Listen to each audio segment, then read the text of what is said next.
This is another shooting test. This is a shooting test of the M16A4 RIS rail enhanced version. The fact that it's an enhanced version and has RIS rails doesn't matter on how well it shoots. Unless you put lasers or something on it. And the enhanced version doesn't do anything to affect accuracy. So here we go.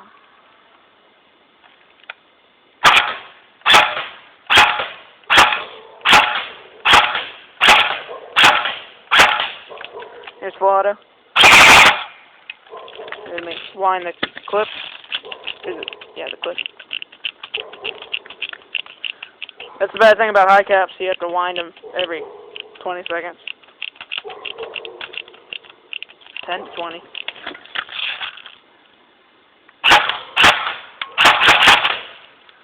Here's auto again. So, it shoots a lot of rounds in a couple seconds on auto. So, unless you're doing like a machine gun battle or something,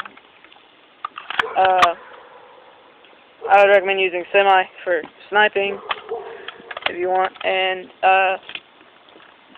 if you're like defending a building, auto would work really well because you can hit a lot of targets with a lot of BBs. So.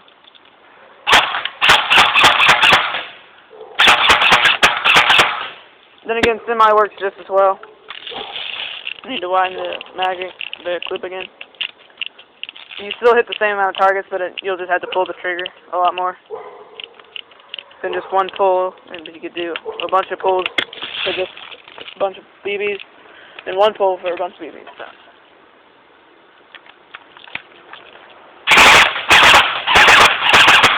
There you have auto again, and then semi.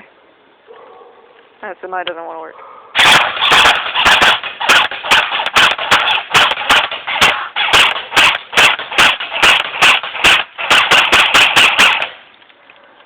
Seems that the battery's running down. It depends on how long you've had the battery. Some of them, if you overcharge it a bunch, then it just doesn't like to work. That's probably why semi isn't working right now. So, yeah, this has been a shooting test of the JG M16A4 RIS rail enhanced version. Thanks for watching.